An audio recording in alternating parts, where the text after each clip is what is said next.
and welcome to SHAMMU'S Recipes Tamil. இன்னைக்கு நம்ம recipe டேஸ்டியான கடலை மாவு பர்ஃபி. தீபாவளிக்கு விதவிதமா ஸ்வீட்ஸ் சாப்பிடுவோம். கடைகளில் வாங்குறதை விட வீட்லயே இந்த மாதிரி வெரைட்டியான ஸ்வீட்ஸ் செய்யலாம். அதுவும் வீட்டில் இருக்கிற மூணு இன்கிரீடியன்ஸ் வச்சு கால் வலிக்க நிற்காம குறைவான நேரத்தில் குயிக் அண்ட் ஈஸியாக இந்த டேஸ்டியான ஸ்வீட்டை ரெடி பண்ணிடலாம். இதுக்கு பாகுபதமும் பார்க்க வேணாம். ஸோ ரொம்பவே ஈஸி. நீங்கள் நம்ம சேனல் இன்னும் சப்ஸ்கிரைப் பண்ணலன்னா சப்ஸ்கிரைப் பண்ணிக்கோங்க. கூடவே பெல் ஐக்கான் ப்ரெஸ் பண்ணி ஆல் கொடுங்க. இந்த வீடியோ உங்களுக்கு பிடிச்சிருந்தா ஒரு லைக் கொடுங்க. நீங்கள் கொடுக்குற ஒவ்வொரு லைக்ஸும் கமெண்ட்ஸும் எங்களுக்கு இன்னுமே மோட்டிவேட்டடாக இருக்கும். இப்போ வாங்க ரெசிபி செய்ய ஸ்டார்ட் பண்ணிடலாம். இதுக்கு 1 கப் கடலை மாவு எடுத்திருக்கேன். வீட்டில் இருக்கிற ஏதாவது ஒரு கப்பில் அளந்து எடுத்துக்கோங்க. அதே கப்பில் 1/2 கப் நெய்யும் எடுத்துக்கோங்க. ஸ்டவ் ஆன் பண்ணி ஒரு கடாய் வச்சு அதில் நம்ம எடுத்து வச்சிருக்கிற 1/2 கப் நெய்யை சேர்த்துக்கலாம். நெய் மெல்ட் ஆனதும் ஃப்ளேமை மீடியம் லோவில் வச்சுட்டு கடலை மாவை சேர்த்து வறுத்துக்கலாம்.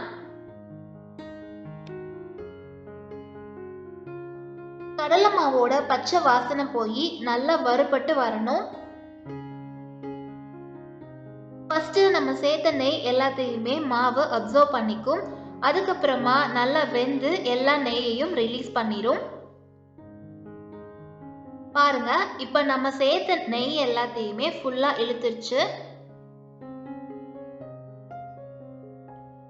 ஒரு 10 நிமிஷத்துக்கு இதை கலந்து விட்டுட்டே இருங்க. இதுக்கு நெய் இல்லாம ஆயில் யூஸ் பண்ணியும் செய்யலாம். பட் நெய் சேர்த்து செய்யும் போது நமக்கு டேஸ்ட் ரொம்பவே நல்லா இருக்கும். கிட்டத்தட்ட இது ஒரு மைசூர் பாக் செய்யற மாதிரி தான். இப்ப பாருங்க, டைட்டா இருந்த மாவுல கொஞ்சம் கொஞ்சமா நெய் ரிலீஸ் ஆகுது. இன்னுமே இது லிக்விடா வரணும். அது வரைக்கும் கலந்து விட்டுட்டே இருங்க. ஹை ஃப்ளேம்ல வச்சிடாதீங்க, ஏன்னா இது சீக்கிரமாவே அடிப்பிடிச்சிரும். அடிப்பிடிச்சிருச்சுன்னா டேஸ்ட் நல்லா இருக்காது. இப்ப பாருங்க, அப்சர்வ் பண்ண நெய் ஃபுல்லா ரிலீஸ் ஆகி நல்ல லிக்விடா வந்திருக்கு. கடலை மாவு நெய்லயே வெந்திருக்கிறதுனால நல்ல வாசனையாவும் இருக்கு. இந்த மாதிரி வந்ததும் 1 டீஸ்பூன் ஏலக்காய் தூள் சேர்த்து கலந்து விட்டுட்டு ஸ்டவ் ஆஃப் பண்ணிக்கலாம்.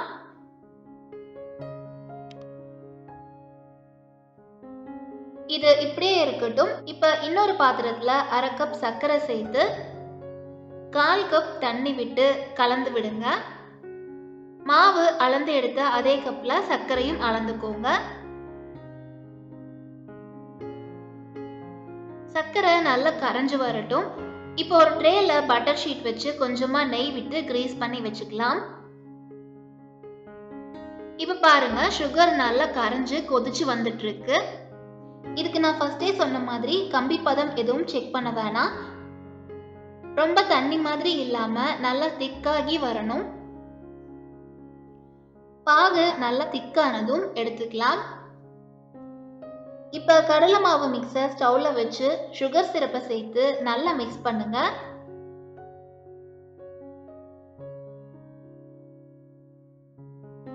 ஒரு 2-3 நிமிஷத்திலேயே நல்லா திக்காக ஆரம்பிக்கும். ரொம்ப நேரத்துக்கு ஸ்டவ்ல வைக்க வேணாம். இந்த மாதிரி ஒன்று சேர்ந்து ஹல்வா மாதிரி வந்ததும் ஸ்டவ் ஆஃப் பண்ணிட்டு நம்ம நெய் அப்ளை பண்ணி வச்சிருக்கிற ட்ரேக்கு மாத்திக்கலாம். இதை ஒரு ஸ்பூன் வச்சு இந்த மாதிரி ஈவனா ஸ்ப்ரெட் பண்ணி விடுங்க.